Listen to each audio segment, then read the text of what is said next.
Bonjour à tous, c'est Claire, bienvenue dans cette vidéo où je vais vous montrer les jeux avec lesquels j'ai envie de travailler plus particulièrement en 2018.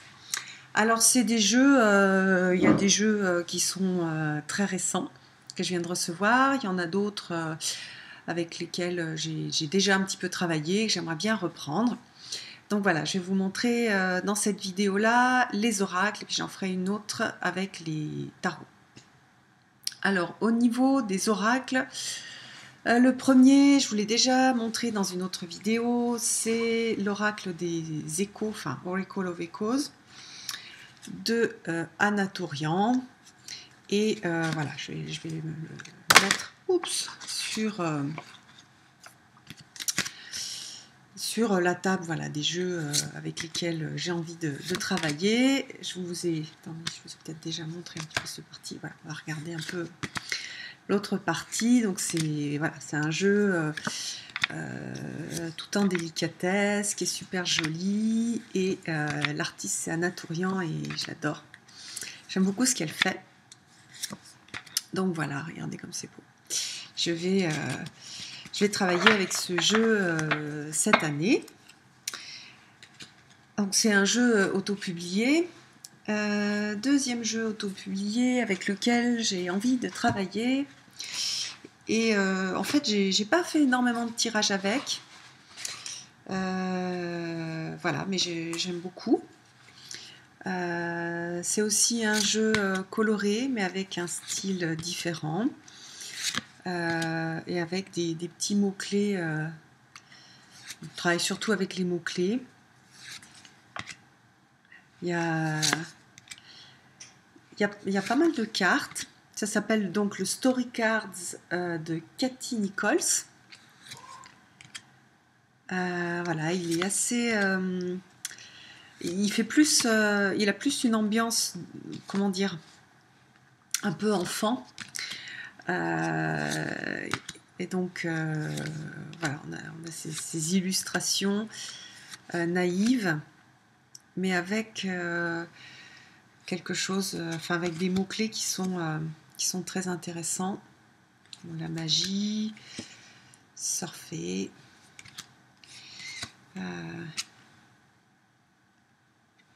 féroce, l'artiste. Et voilà, j'ai envie de me plonger vraiment dedans et de faire plusieurs tirages, par exemple un tirage par jour, ou juste une carte ou plusieurs, et puis de l'expérimenter aussi dans des tirages plus complexes. Donc il y a peu de choses, hein, voilà le guidebook, hein, vous voyez, il y a quelques mots par carte. C'est plus, bon, il y a des concepts qui sont, voilà, le concept de la solitude, de la beauté, de la guérison, c'est des choses qu'on a dans plein de jeux, donc j'ai quand même pas mal l'habitude d'utiliser des jeux, donc je n'ai pas forcément besoin de quelque chose de complexe pour faire le tirage. Et puis c'est vrai qu'on peut faire des tirages beaucoup plus complexes que juste une carte, et j'ai envie d'en faire plusieurs et de mieux expérimenter ce que j'ai déjà commencé. Voilà. Alors ensuite, un autre jeu que vous connaissez, que vous avez déjà vu, c'est The Wisdom Keepers. Alors avec ce jeu-là, j'ai envie de continuer en fait à ressentir l'esprit des ancêtres, l'esprit des anciens, la sagesse des anciens. Et donc c'est un jeu, j'ai envie de continuer à bien exploiter, enfin exploiter, j'aime pas trop le mot, à bien utiliser, à profiter en fait de la sagesse de ces personnages. Peut-être que je ferai cette année, je me prendrai un gardien de sagesse par mois pour voir un peu comment est-ce qu'ils peuvent m'accompagner. Voilà. Donc le Wisdom Keepers, on le trouve sur Amazon, mais sur Amazon aux États-Unis, ou le mieux c'est sur le site de l'artiste, de Rosie Aronson. Alors ensuite, on m'a offert pour Noël The Universe Has Your Back. J'ai commencé, d'ailleurs, vous voyez, hop, j'ai une petite carte ici sur mon bureau. Donc j'ai commencé à me tirer des cartes et à utiliser ces cartes. Alors j'aime beaucoup. J'aime beaucoup au niveau esthétique. Hop, je vais vous montrer. Je trouve très beau, la boîte est super jolie. On pourrait, enfin, il est vraiment très bien travaillé. On dirait presque un jeu auto-publié en fait dans la façon dont il est présenté. Donc on a soit un petit dessin, soit des taches de couleur, et on a un texte. Et c'est tout, il n'y a pas de livre d'accompagnement. Donc ce sont des textes, un peu ce que j'appelle des mantras. Ça permet de... Comment dire, c'est des choses générales, parfois très spirituelles. The universe has your back, ça veut dire l'univers me soutient. Donc voilà, c'est des messages de l'univers, des messages de soutien. Et je les trouve très bien faits et très agréables à lire. Et ce sont des messages qui accompagnent d'autres tirages. Donc c'est pas trop des cartes que j'utilise seule, c'est des cartes que je vais utiliser donc soit dans ma pratique pour moi, je vais me faire un tirage et après je vais, enfin soit avant, soit après je vais conclure, je vais enrober en fait le tirage avec ce message, soit pour moi, soit je pense que j'utiliserai aussi, j'ai pas encore fait, mais quand je fais des tirages par téléphone ou par Skype pour avoir donc un message plus englobant, un petit message de l'univers en conclusion d'un tirage plus complexe. Voilà, hop. Ouais, c'est vraiment super joli. Voilà. Celui-là, il est sur ma table de chevet.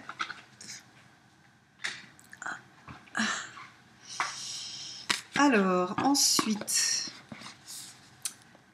un autre oracle que j'ai depuis pas mal d'années, avec lequel j'avais bien travaillé et que j'ai envie de ressortir.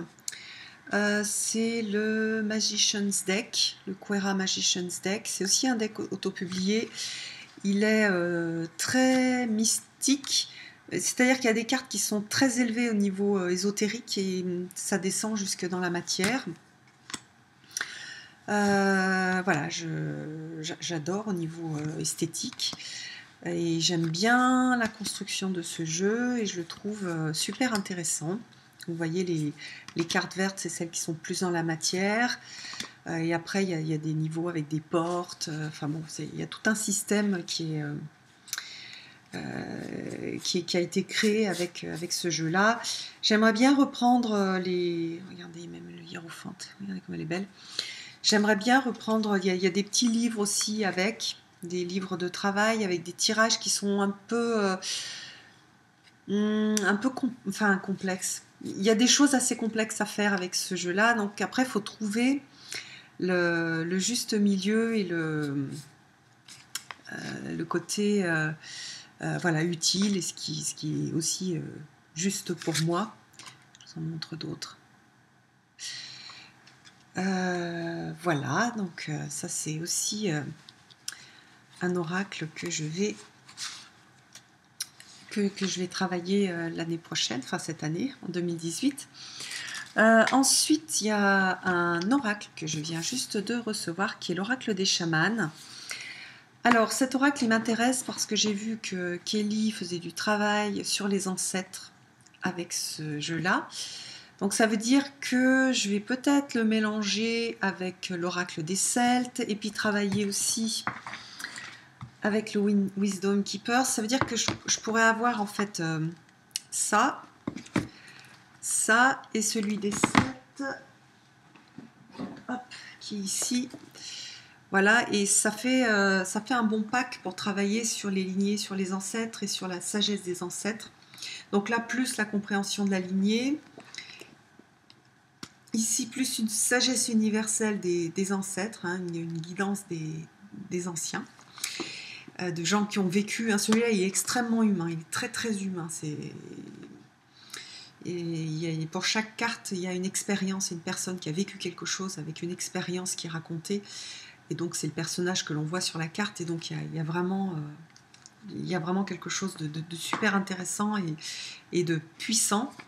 Et là, donc, on est sur l'oracle des chamans. Donc, j'ai pas du tout travaillé avec pour l'instant. J'ai juste commencé à regarder les cartes. Donc, ce sont des dessins qui ont été faits à partir de dessins de préhistoriques qui étaient dans des caves. Et donc, il y a plusieurs types de familles avec donc des cartes qui ont des couleurs différentes. Attendez. Alors, dans ces boîtes qui sont comme ça, il reste toujours une carte. Voilà. Voilà, donc il y a deux cartes. Il y a le voyageur. Ça, c'est les deux cartes, on va dire, de significateurs, le voyageur et le compagnon. Et puis après, donc, il y a des familles. Donc là, c'est la famille de l'esprit. Voilà, en bleu. Il y a des reflets.